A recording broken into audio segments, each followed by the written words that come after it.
Dukomeje kubashimira mwese mukomeje kudukurikira kuri YouTube yacu yitwa Susuruka 7 TV. Twizere ko mumeze neza cyane aho muri ibyo mukora byose rwose mujye muhaha muronke mva mugira amahirwe mu byo mukora byose nibyo tubifuriza. Ni Twastash Musabyimana rero turi kuri Susuruka 7 TV.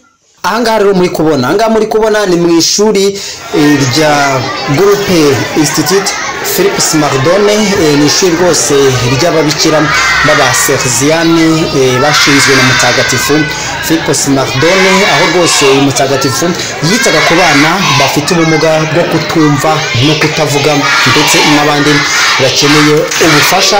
Akaba rero noneho mu Rwanda iki kigo gihari rwose cyita ku bana cyangwa se kigisha abana bafite ubumuga bwo kutumva no kutavuga ndetse n'abandi babafasha by'umwihariko mu buzima bwabo buri munsi busanzwe. Ahangaha rero muri kubona abana muruna barishimye cyane. Aha umukinnyi wa filime nyarwanda Ndimbati uzwi muri filime ya Papa Sava cyane rwose uzwi aho ngaho rwose.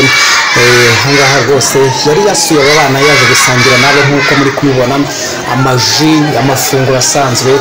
Yaje avuga ati nanjye kwifatanya n'aba bana muri uyu munsi mukuru rwose.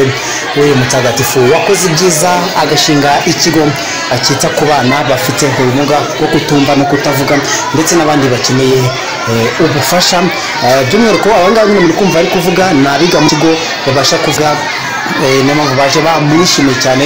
Gusa n'abandi rwose bari bahari bishimira uyu munsi. Bamwe mubona batuje bo batabasha rwose kugira gute batabasha kumva cyangwa se harimo ndetse n'abatabasha kuvuga. Nuko rero bihagaze ahangaha rero ari ku wa gatatu tariki ya 4 kwezi kwa gatandatu umwaka 2025.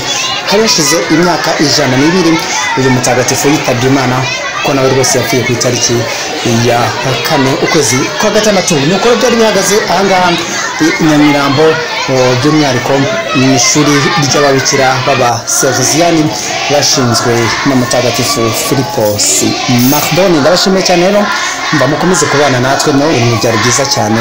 Biba ari byiza rwose nabona ibyishimo ni byose abana bayishimye mva n'abandi rwose tuvuga abasitari batandukanye. Byaba ari byiza nabo kuza bagerageza bagasanga abana bakishima gutya cyane. Ndabashimiye cyane. Nitwa Twastash Musabyimana. Mukomeze kubana natwe turakomeza tubona aya mashusho akomeza kugenda rwose turi gukomeza byari byifashe.